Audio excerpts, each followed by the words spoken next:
All right, so welcome back to the Gutshot podcast, Sam. Good and, morning. myself, Chuang. So now in the crosshairs, Sam, is the Donald Trump 20-point peace plan for the Gaza conflict.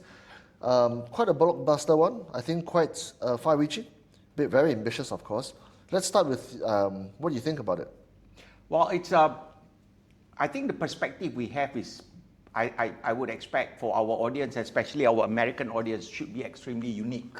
We come from this side of the world where we understand at least part of that culture and ideology. And the other thing that I think the perspective that I have for it is actually it's about stopping a war, right? This is essentially trying to get peace out of the war that has been happening since 1,500 years ago. Yeah, so the It's fact... not 1948, it's not 1967. It's not 2023. It's not 1923. Yeah. This whole fiasco in the Middle East has been going on for 1,500 years at the very least, right? So there you go as a starting point, right? The fact that Donald Trump he's a bit like he's like the political equivalent of Elon Musk.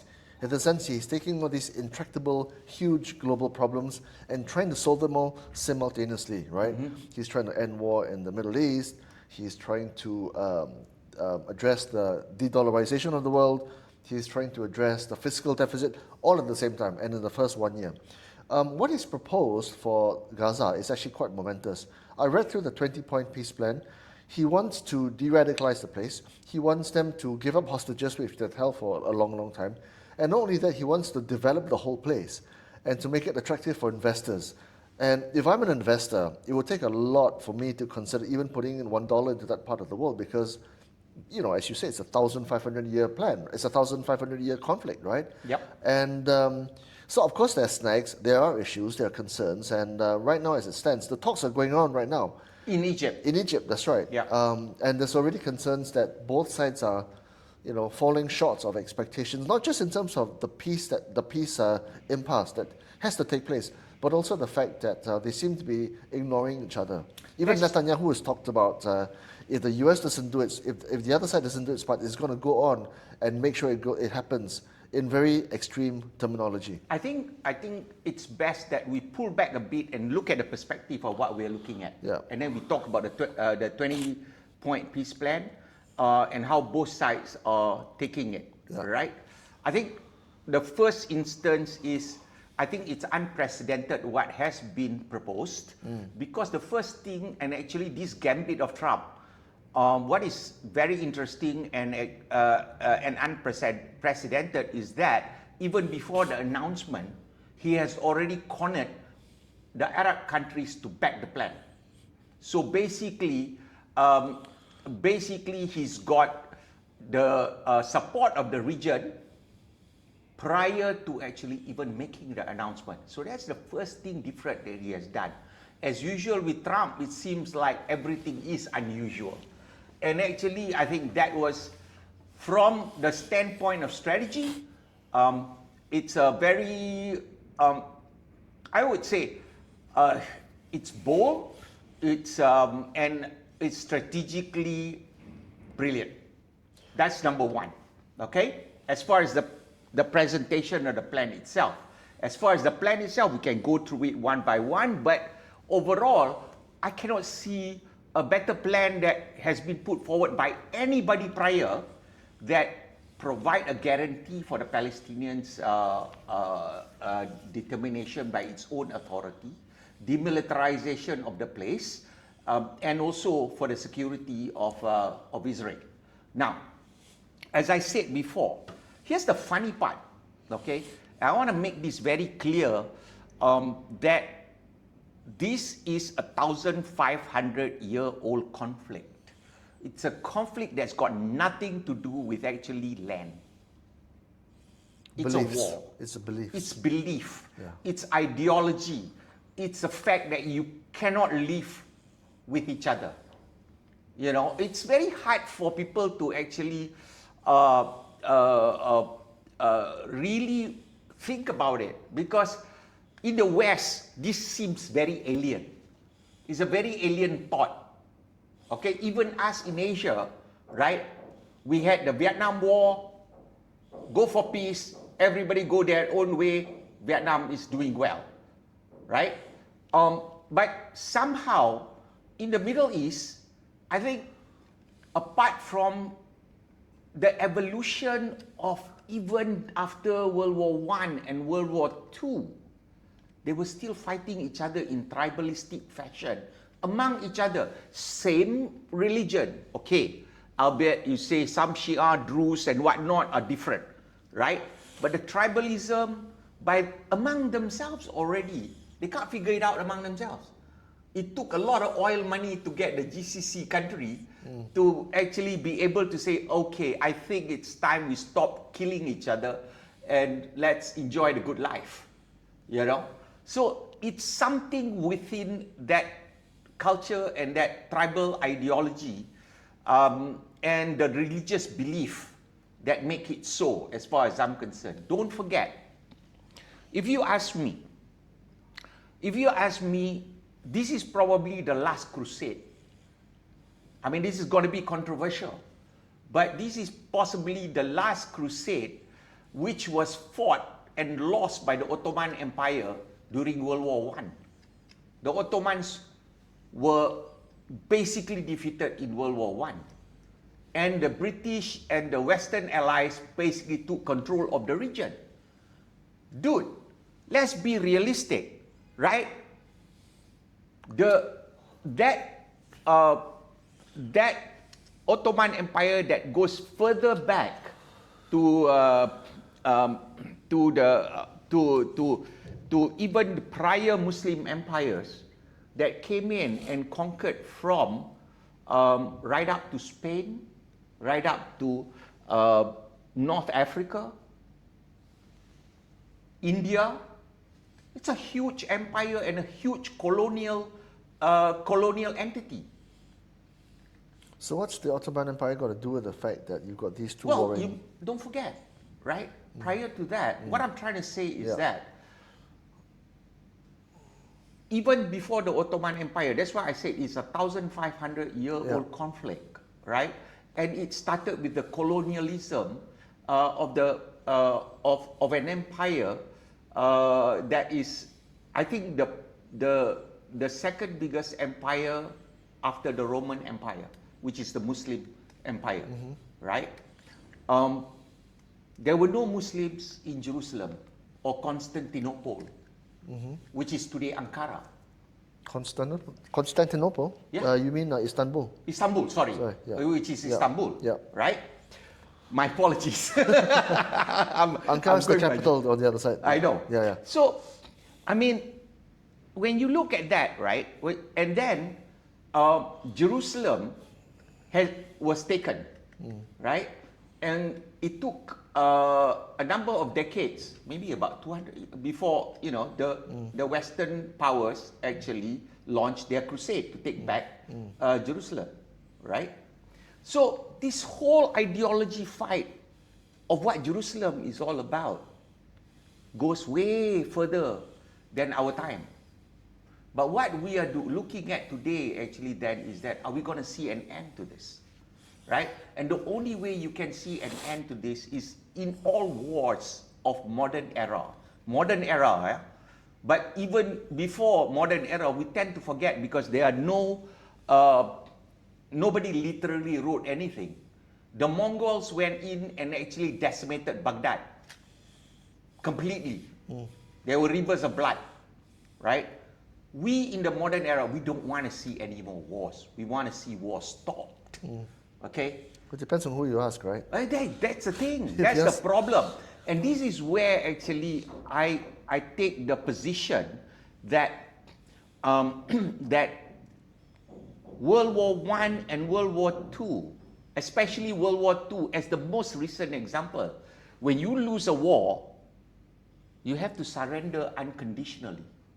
There is no conditional surrender. Germany was humiliated They had to pay reparations to France. They had to surrender unconditionally.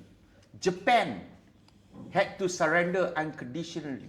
The Allies put 2 atomic bombs on it. Well, those were world wars, right? But not all wars end up with a winner and a loser. Some of them find look, I'm no history expert, Sam, but I'm willing to bet that not every single war that's happened throughout history has ended up with a zero-sum game. Well, so in this war in Gaza, for example, right? As you say, it's been going on for 1,500 years, right? Does it end amicably with both sides getting something? That is what Trump is trying to do, right? Here's the thing. It's a quid pro quo, right? So let's stop fighting. You get this, you get that, and go back to. In this instance, basically, if you want to say the winner of this war, which is the Western power, say so be it. From the time of British when they took the Palestine mandate, right, and partitioned all of with the Allies, partitioned the whole Middle East, including Israel and Palestine, right, which were not accepted by the Arabs at that particular time, and they got their butt kicks in the 6-day war, all right. In this instance, Trump is saying enough is enough. I'm going to give you some face. I'm going to give you a way out for peace, all right. And then, whether, I don't know the politics of Israel internal politics. I'm not an expert in that. Okay, I know that in Israel it's particularly split as well as far as Netanyahu is concerned. Yeah. But then again, you've got it on the table, a 30-point peace plan that provides both parties a way out of this in peace. And to me, when I look at that, I say, okay, you've got the backing of the Arab countries. Accept it. You accept it, and you accept it. And the fact to me, actually, if you ask me, the one that is crying about genocide is the first that has to accept it, because you want to have your people who supposedly, if I take the word for it, that is undergoing genocide, your first priority must be for the safety, the health, the well-being of your own people. Unfortunately, and there comes the other part, right? I'm not sure whether Hamas is ready for that or even wants it. Do they even have the decision makers? Because a lot of the top brass were annihilated, right? So who's there to make the decision, right? Let's put it this way. There are people. The bosses are no longer alive. The thing is, there are people in Egypt having that discussion with the Israelis and the Americans. But who's representing Hamas? Okay, so we don't know who's in Egypt. Yeah. Right? We don't know who's in Egypt. But here's my problem that I think, why I think this whole thing happened.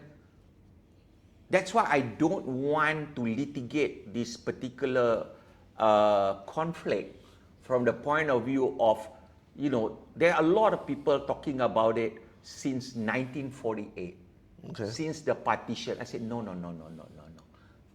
It goes way beyond that, okay? The fact that you lost the war and it got partitioned. Every country in the Middle East got partitioned, not to their own accord. All right? The same way when the Muslim Empire went on its own war path and actually partitioned the world according to its own accord. That's history. Okay, so fast forward to the present, right? And to try and understand whether this plan, has any chance of succeeding, right? Why does Hamas exist, and why would it say yes to this plan? Because if it does sign off on this peace accord, they are essentially agreeing to be demilitarized, right? And to end fighting in that area, right? And if Hamas' stated intention is whatever it is, right? Does it then call for its own demise? Why would it do so, right? And let me answer you on that before we go too far. Right? When the British handed over independence to Malaya, right? We had a communist insurgency, right? the peace talk for the communists to have peace, amnesty for the leaders of the Communist Party to leave the country, all right? Those who had actually committed terrorism, right? They were allowed to leave, okay? But what did they have to do? Everybody lay down their weapons, okay? So when you are not the victor, again I said, when the Japanese lay down their arms, they hand over their ceremonial swords. The difference between the communists and Hamas is that the communists at the time probably felt they were really on the losing end of the conflict, right? In this case, do we assume that Hamas thinks it's on the losing end? Well, here's the problem that the Palestinians face, that actually most of the propaganda that I see coming out from the left media is actually this whole idea that I don't even know this whole word about whether there is a genocide. Because if the Israelis were committing genocide, I think they're pretty lousy at it. You know, they've been occupying that place, or they have been defending their territory from it, and they've given back territory to Egypt and Jordan. Okay. You know, so the thing, even data coming out from the let's say the Palestinian Health Authority, those are data coming from Hamas. It's controlled by Hamas. Correct. Right? But then they themselves said it, and here's the thing that people need to understand as well. The leader, one of the leaders of Hamas himself said, basically October 7th was worth it. Can you imagine? All right, and this is with an interview with CNN. Okay, let me quote it. Let me quote it, right?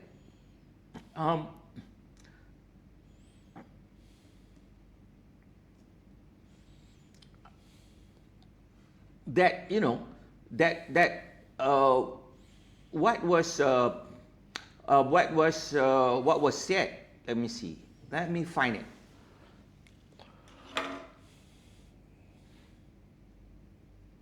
That you know, when Hamas attacked on October 7th, that was like what, 2 years ago? Now, 2 years ago, right? At the music festival. At the music festival, can you imagine this? You're attacking for what?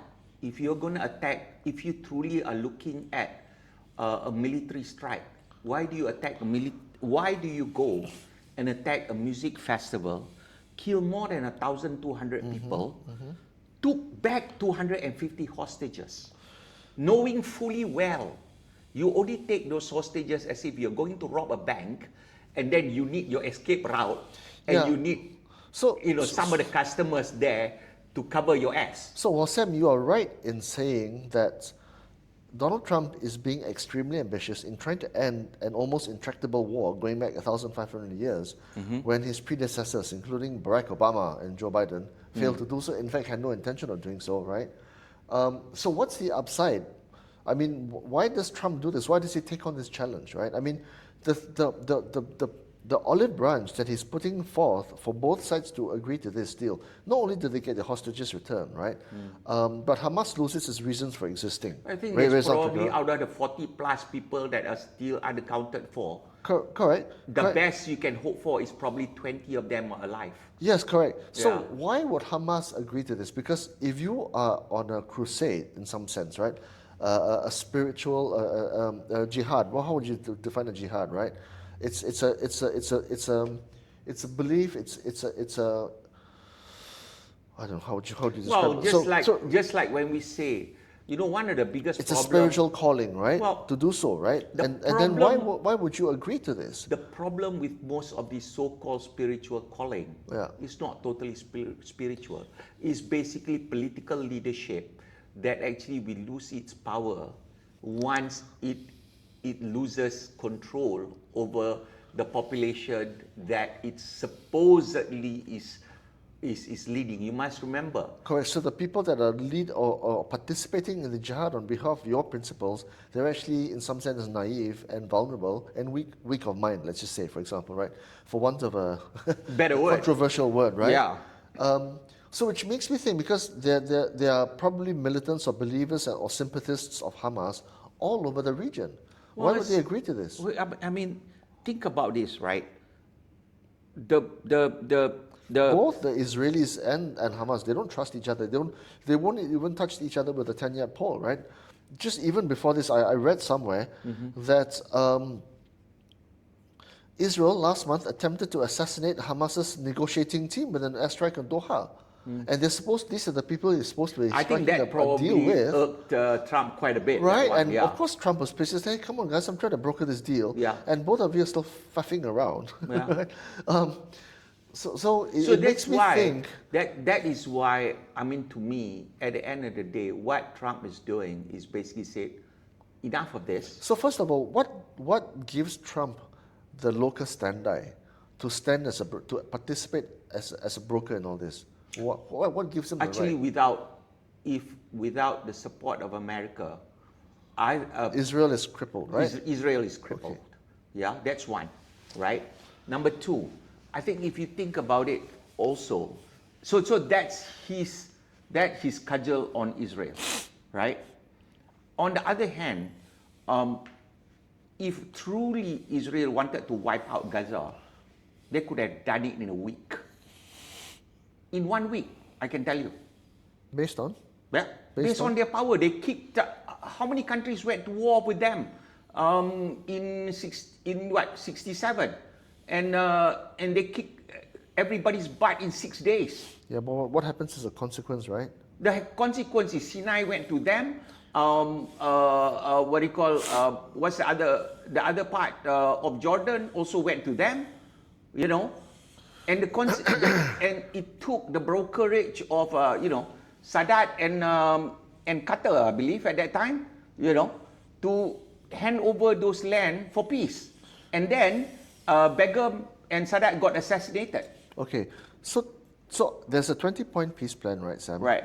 I chose 3 to talk about because they seem to be interesting, and they're interesting to me because if I'm living in that region, I want to see some peace. I want to see some prosperity. I want to feed my kids and have a good life, a healthy life, right? And what he's proposing, Trump, seems to me to make sense to the residents of that area, yes. but it may not make sense to Hamas. It might make sense to Israel because Israel, at the end of the day, they want to have I do think it makes sense to Israel. I do think it makes sense to the Palestinian people who are Correct. suffering. Exactly. But you must remember, Yeah. the Palestinian people who are suffering are not the ones holding the guns. Correct. So That's the problem. So you've got one party to the discussion that are probably not spiritually on board with the idea. Okay. Not just spiritually, Idealistically, monetarily, Yeah. because you're getting if the whole Muslim global population, Yeah. let's say half of them are contributing towards funding this group, right? What's their incentive? They're not going to lay down arms. Why should they? Yeah. Yeah, their leaders are living well, Yeah. right? Yeah. Their people go to shit. What do they care? I think that's the biggest problem. I found a quote actually. Yeah. Imagine this, right? A senior Hamas official in Doha, he's living in Doha. He's not even living in Gaza or the West Bank. Yeah. Right? And and this is what he told CNN. This was in September, late September. This is exact quote, yeah? What is the benefit of October 7 now? If you look at the UN General Assembly, 195 people opened their eyes and looked to the atrocity, to the brutality of Israel, and they condemned Israel. We waited for this moment for 77 years. Bloody hell, man. I mean, they are making their own confession. They did that not for anything, but for the publicity that it brings them when the retribution comes. It's like, are you mad that you are actually inviting this retribution on your own people for your standing, for what you want, not on behalf of your people, right? There's a saying, right, in that part of the world, an eye for an eye, a tooth for a tooth. On that premise, it never ends. Well, It can never end. That is why, here's the funny part, it does end actually when you think about it, right? When you think about that, the fact that it took, if, I mean, Saudi was a tribal mess. It's a peaceful country. A very today. rich one as well. Yeah. I think Qatar. I mean, we've all who has gone to Europe or America has either stopped by Dubai or Doha. I was in Dubai, and a beer there cost me 90 ringgit. Okay, it's ridiculous. I didn't have the beer, right? Yeah, but so that shows that they are very prosperous and things are going well. That actually, I think the world order, and this is where this is my problem with the mainstream media and its entrenchment of hating the Republican side of their politics, because whoever is the Republican president, and even now with Trump and his style, okay, anything he does is negative. Okay, Sam, can we just drop? But here's the thing. Okay. Here is the thing. The thing is, you've got a proposal that now, to me, it has to be forced upon Hamas, if you ask me. It has to be forced upon Hamas. And that is the reason why Trump gathers the Arab countries around the proposal first. And that is actually the leverage that he has taken on Hamas.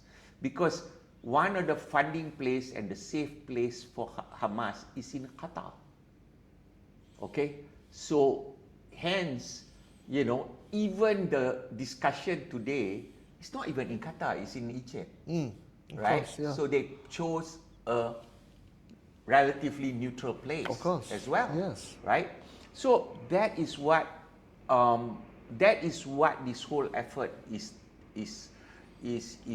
aimed at. But if you ask me, I think it needs Hamas to say, I'm going to lay down. Okay? I'm going to allow my people to participate into this without me having the power, and you go for election because he's offering amnesty for everybody. Yeah. So under this plan, yeah. Points 10, 11, and 12 are interesting. Right. If I'm living in that part of the world, right? Yeah. So Trump has proposed an economic development plan, okay, to rebuild and energize Gaza by convening a panel of experts. And these are the experts that have helped birth some of the most kind of like modern miracle cities in the Middle East. And some of them you can see, right? The Burj Khalifa, and I mean, it's just really architectural marvels, So for Gaza to be rebuilt and rejuvenated in that manner and form, to me, it's interesting. If I'm from war-torn Gaza to something like this, which is an economic miracle, interesting, right? Yeah. Interesting, right? They're going to look for investment proposals, exciting development ideas, international groups, synthesize the security and governance frameworks. Of course, you need to feel safe there, right? And then create jobs, opportunity, and hope. So what Trump is suggesting in that part of the world is, to me, very interesting. It makes sense to the Israelis. It makes sense to the people of Palestine and the people in Gaza. It may not make sense to Hamas. And to me, that's the stopping block. That's the stopping block, yeah. If you ask me. The biggest, I mean, when the tariffs, news came out, excess rates, I mean, it'll be cheap stuff, it'll be low-cost zones, right?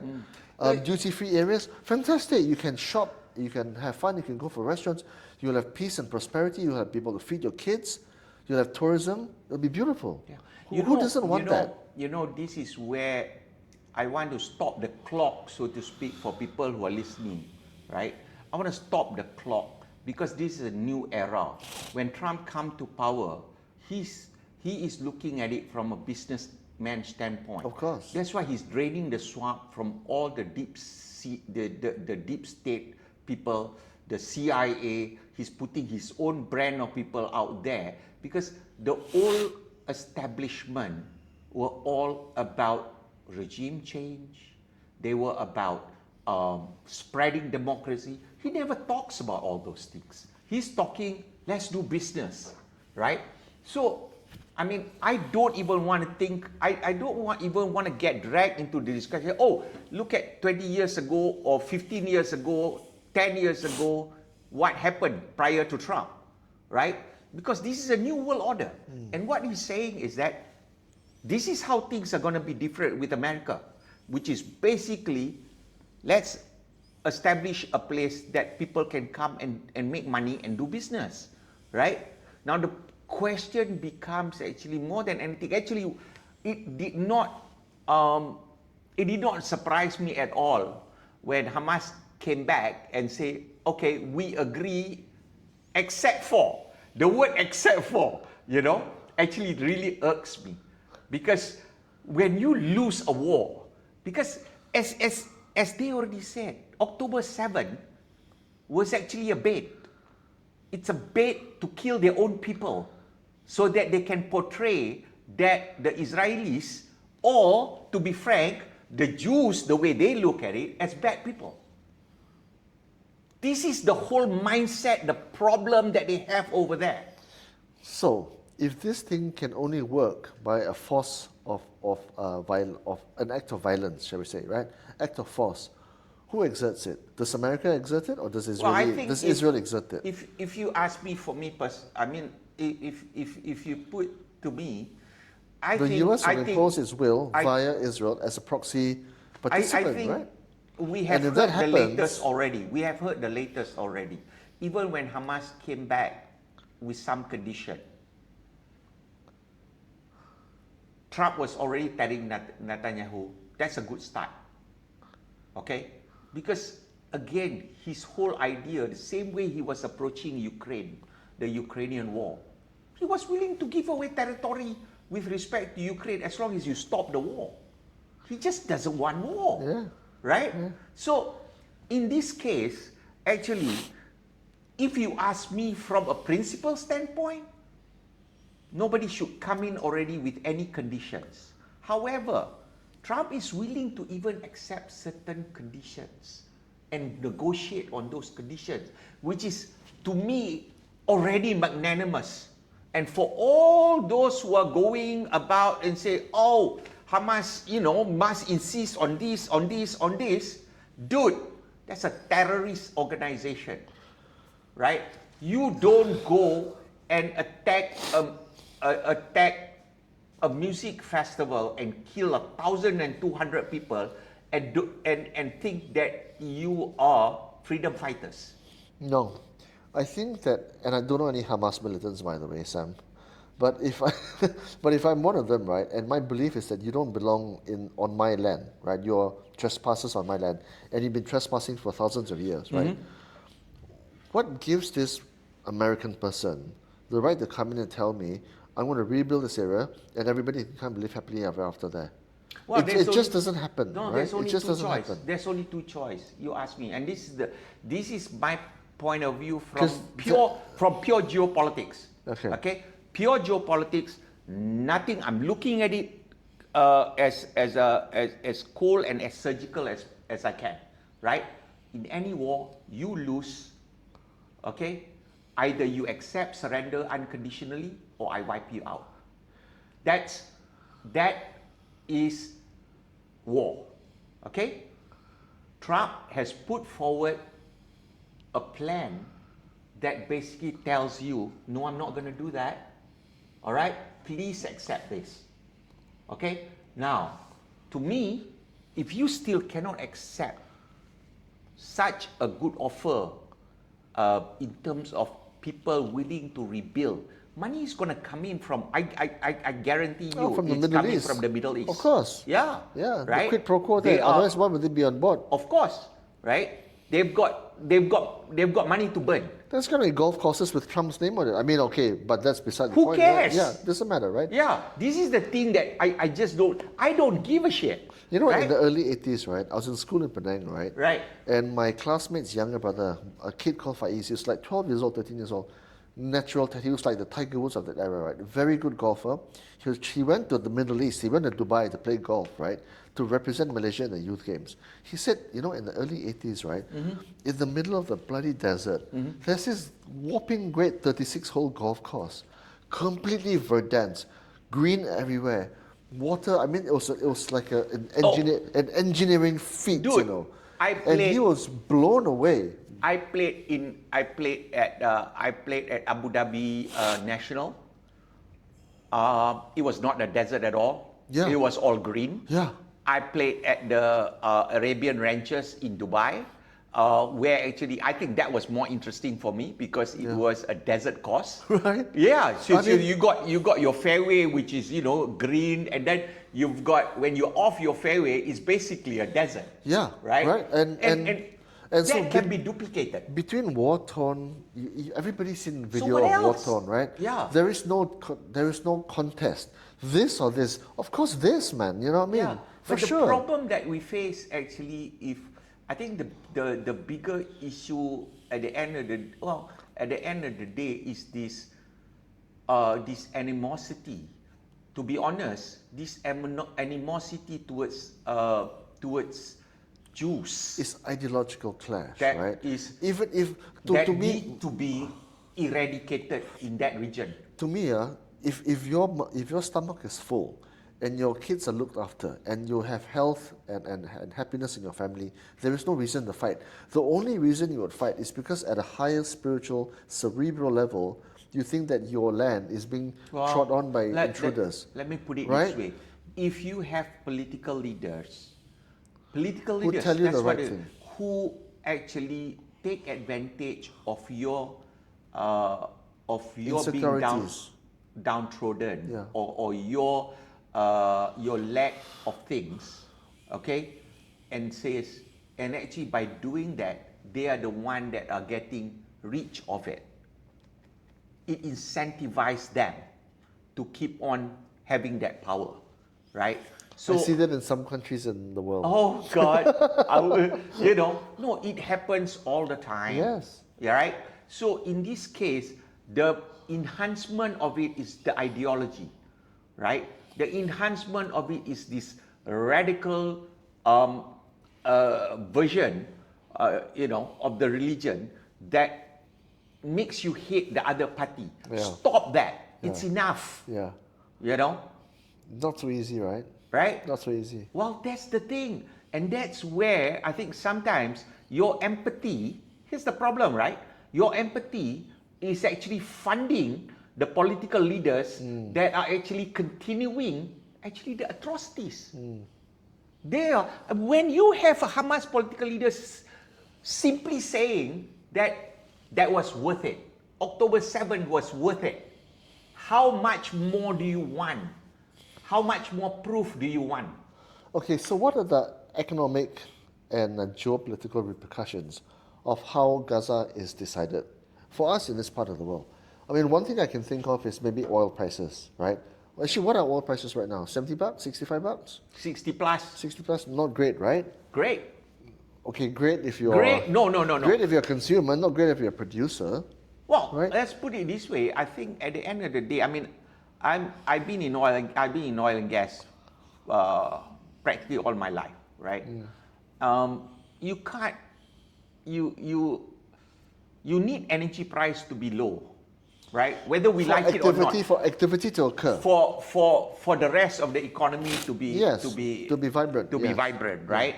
And You need for abundant poor energy people to be able to move up. Correct. Right? So for oil people, I've always advocated this.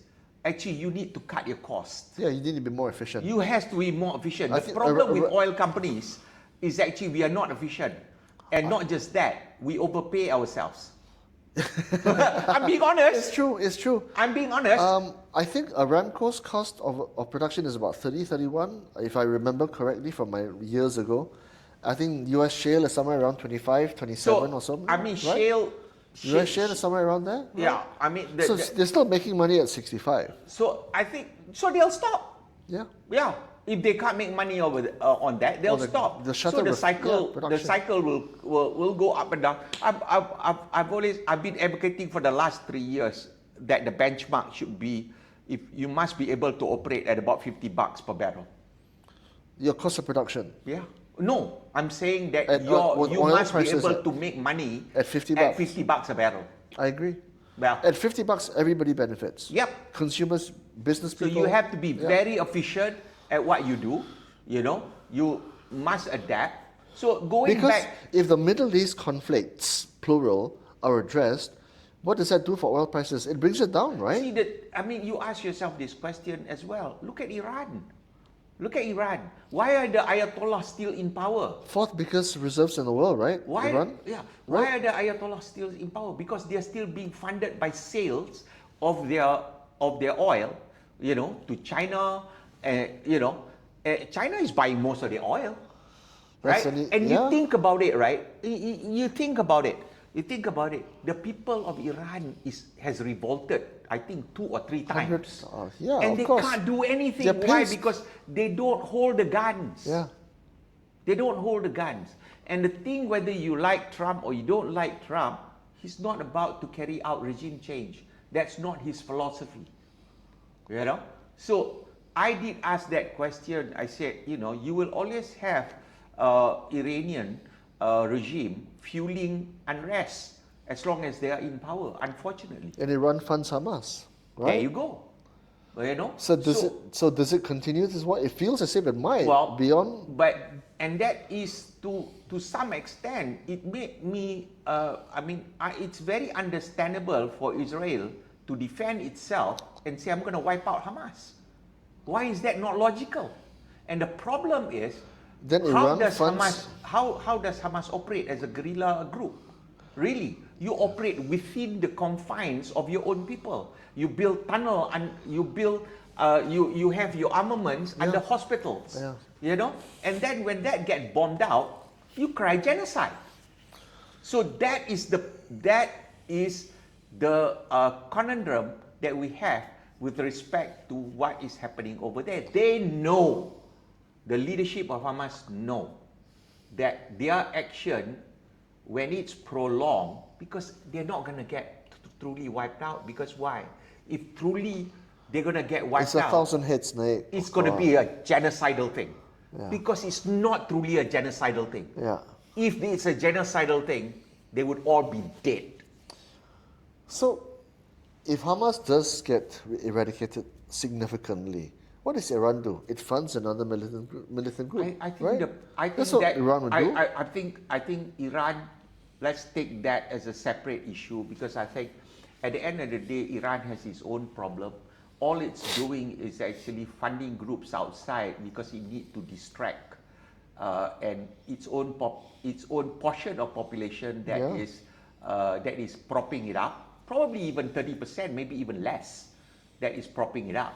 You know, and it needs the money for it to actually ensure that its soldiers get paid, its military people get paid, so that their leaders are protected. Otherwise, you'll have a rebellion. Yeah. Right.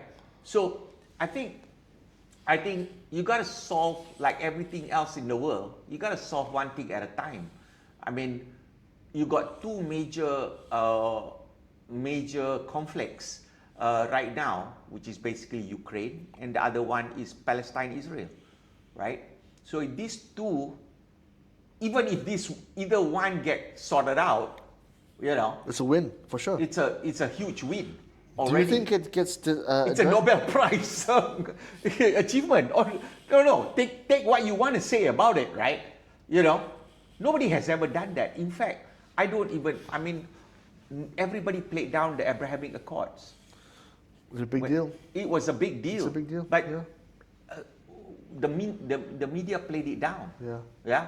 So I think that what we are looking at actually the next few weeks, I do hope, because I think we can't afford to have this conflict continue and then fueling this resentment within the global Muslim community, you know. But it's really a conundrum, because if the global community doesn't realize that the political leaders within Hamas is not incentivized actually to see this war end. They're not. So Of course. I don't see, and that's why Trump used the pressure from all the Arab countries. So I think the only source that he can do, the next one, is actually to just close the spigot of funding, from all the Arab countries. That's what basically he's trying to do, close the spigot of the funding. And I think Qatar, Iran, there was already rumors that they're gonna, well, it's not rumors, it's already been spoken, that Hamas has got to get out of Qatar. So guess where they may end up? We don't want that. Where? We don't want them anywhere near us. Let's put it this way. Yeah. I mean, we don't need to import this kind of ideology into our community. No. Yeah. No. So that to me is where we are at with respect to the peace plan. I think it's unprecedented. I think it's commendable. I think it's something that, to me, outright, Hamas need to accept it unconditionally. Okay, so 2 closing points to draw a line in the sand, right? Yep. First of all, out of 100% being absolutely certain that this war will end with a 20-point plan, 0 to 100, what's your guesstimation? And then secondly, I think the more important secondly, is how does one position, either as a business person or as an individual person, with this issue? I'll go first, okay? Go. I think at best, and this is purely just pulled from the bottom of my bum, right? Okay. I think at best it's a 45 to 50% chance of success. Okay. At best. So you are giving it 45% chance of success. Yeah, 45 to 50, right? And it seems to me it's nearly impossible. How would I position? I don't think it changes anything from where we sit. Definitely, I don't trade oil futures. I don't, I don't think it's going to have a material bearing. The financial markets are moving anyway. I won't go to Dubai or the Middle East for holiday yet. Does it increase the temperature in that part of the world? Maybe. So that makes maybe international travel a bit more dangerous. We went to Turkey earlier this year just to do Turkey so that we won't have to run. How was it, by the It was way? beautiful. It was beautiful. Loved it. Right. Beautiful people. And you know what? Because when you go to any country, right, actually all human beings want the same thing. Exactly. They all want the same thing. They want to eat, they want to be healthy, they want to love their kids, they want to feed their families, and have a meaningful, purposeful life. Problem is always the That's political leaders. Correct. The Turks are beautiful people. So you give it 45, 50% at best. Yeah. I think you and we are probably about the same where we are. Okay. Yeah. Okay. I think. I laud his ambition, Donald Trump. Yeah. Great going, right? The fact that you took it on, but bloody hell, this is a big one. Well, I think, let's put it this way: no previous president has ever put on the table something as meaningful as this, that actually has a possibility to even work, right? So you gotta, geez, mainstream media, you gotta give credit where credit is due for attempt, okay? Then and if he wants to have his golf course, right next to the, who the hell gives a shit? So be it, right? Right. Do you know what, right? So what's your percentage chance? 45 to what? I think it's 50-50. 50-50, I right? think it's 50-50. I think there was an interesting photograph that I saw in the Oval of Trump and Netanyahu at the Oval Office. I didn't see the video. I don't know whether there is a video, which actually he called, I think, the Prime Minister of Qatar, and basically handed the phone to Netanyahu to apologize. Yeah, for that attack. Yeah. Right. So you can see, unlike other American president, right, he's not beholden to the whims and fancy of Netanyahu. The only problem is that guy is quite a wild card himself. You know, because he himself also may have problem about staying in power, right? And you know what? How old is Netanyahu now? Gee, I don't know. He looks pretty young. He looks young, but he's not young. He's at least in his 70s, right? Yeah. And you know, I have parents. You've had parents in the 70s before. We've been around men in the 70s. At that age, I think the Malay word is a bit. Sometimes. What is the Malay word? Nyanyok? Nyanyok, I don't know. But sometimes they get a bit unpredictable. Absent-minded. Yeah. Absent-minded. No, I think he has always been a hardliner. The question is then sometimes, you know, I hate to sound very hawkish, you know, but I tend to come from a position where you know, when you can't come to a conclusion, at the end of the day, let them fight it out. And, you know, I'm done. Because you look at it as you rightly put, right? Whatever happens, we still do our business. That small piece of land over there out near the ocean, right? It's got nothing to do with us. Yeah. Really got nothing to do with us. I wish our people would remember that. It's got nothing to do with us whatsoever. But it's a lightning rod that galvanizes the emotions of people people all over get the world. Emotional. Because that little piece of land, as you say. And that is exactly what the Hamas leaders said. What they wanted was to actually generate that emotion. Yes. Emotion. And it affects the lives and thinking of billions of people who are of that persuasion. You know, and that has to change. Has got to change. You know, if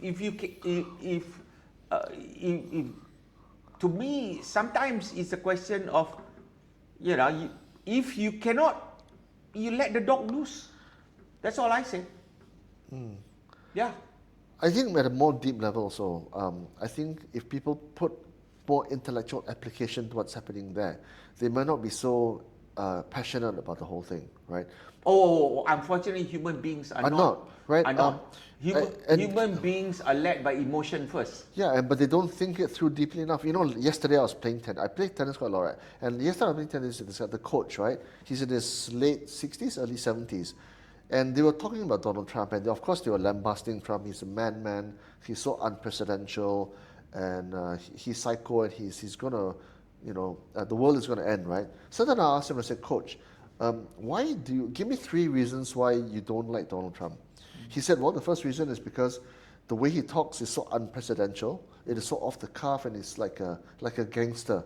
Okay, fine. Delivery approach, performance, sure, right? But at a substantive level, right? What don't you like about him? I don't know. He just seems crazy to me.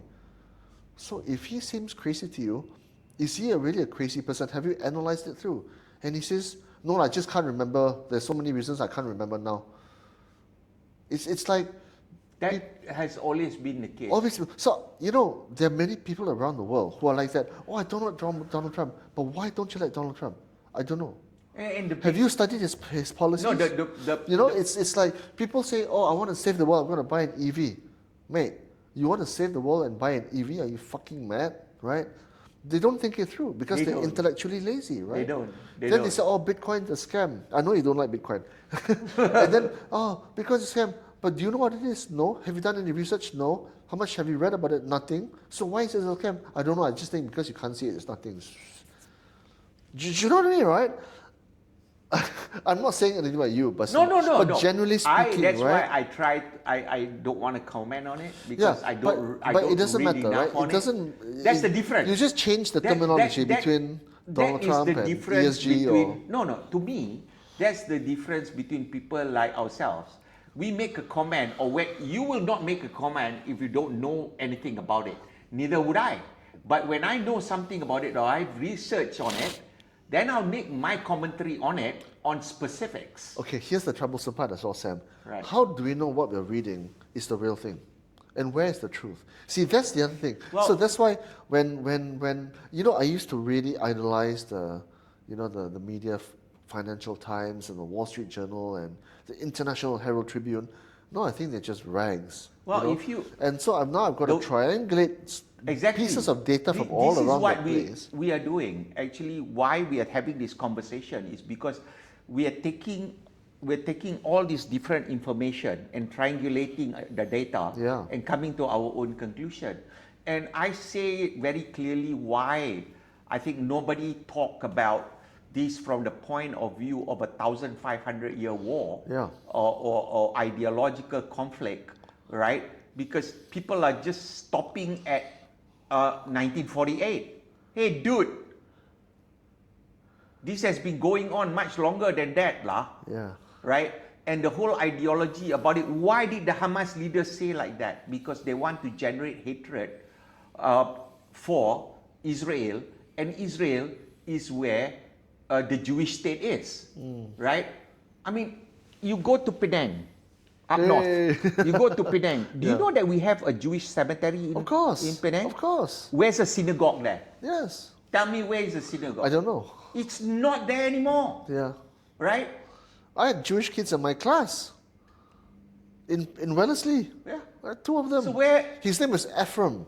You know? Seriously, I'm not kidding you.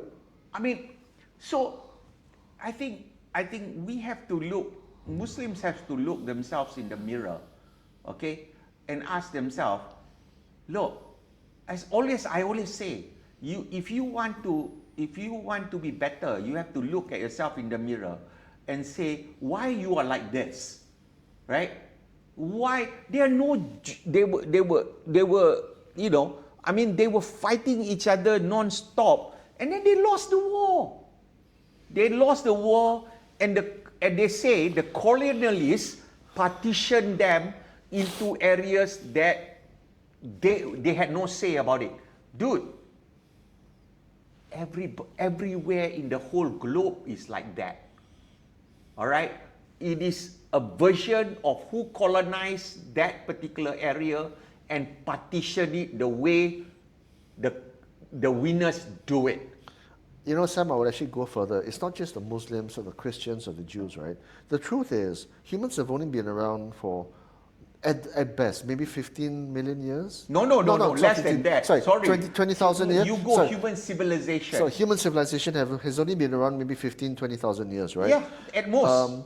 You've got the Book of Christ, which only ostensibly goes back 2,000 years, and this is BC, AD, right? That is so presumptuous of them. But anyway, so the human civilization has only been on Earth, at best, 2, maybe 3,000, 30,000 years, right? The Earth is a few billion years old. No, not human civilization. Now you're going to the Homo sapiens. Correct. Right? And you go back all the way to when you're like, but let's call human civilization. Right? Correct. When people start actually having cities. Correct. Okay. So literally, you're talking about less than 10,000 years, correct. maybe even 5,000. So if this is the lifespan of planet Earth, humans have only been here for this much, you know. And here we are squabbling around with our petty insecurities. Dumb shit, innit? Dumb shit, right? And the Earth is so old, and you know. And you think, and that's where I say, we think it's so important, and it dominates our mind. And mate, get some perspective. Look into space and see how big it is. You know. Stop it and just say, okay, let's shake hands. Yeah. Bygone be bygone. Move on. And have some ice cream and have a laugh. You know. I mean, look at I bet you've been to Ho Chi Minh. Yeah. Right? Yeah. Right? They don't have any animosity to the Americans. You go to Japan, right? Okay? They basically, I mean, it's a big thing for them to surrender their ceremonial swords. Yeah. Every single one of them. Yeah. Right? They did it. They did it, right? Because the emperor was more concerned about his people. Yeah. Okay? So the question we have to ask is very simple. I think, was it Golda Meir who said this, or Moshe Dayan? You know, which is, the fight will stop when they love their children more than they hate the Jews. Exactly. Okay? Exactly. That's as simple as that. Yeah. And if you cannot understand that particular portion, Yeah. okay, I'm sorry. I mean, you can go and empathize all you want. You know, you're just funding a war Yeah. that is killing the people that you purport to be sympathetic to. Yeah. And since you have a smart saying, I also want to have a smart saying, okay? Please do. Is it Sun Tzu or Confucius who said, all human beings have two lives, and the second life begins when the human being realizes he's only got one life, Yeah. right? Yeah. And you're only here for such a short space of time. Yeah. Make it count, man. Yeah. Why fight? No. Why are the Hamas leaders in Doha? Go and stay in Five-star hotel. in Gaza lah. Yeah. Yeah. Right?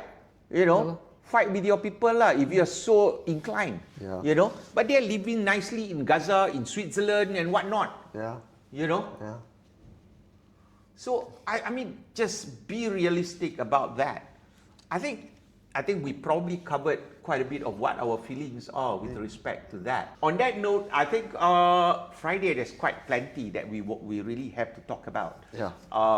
And the government shutdown Still shut. is going shut. Yeah. And The furloughs are going on, so we'll talk about that. yeah, Right? Yeah. I think I find it also interesting about the next candidates coming out for 2028 is already starting to make their moves, you know, and that's going to be interesting. And I think there are other things. So let's keep that for the next keep that for the next session. All right. Thank you so much. Share. Let's keep it short. Comments, like, subscribe, and ask him where his 10-gallon hat is, okay? I'll bring it out once in a blue moon. Okay. Take Bye-bye. care. Thank you. All right.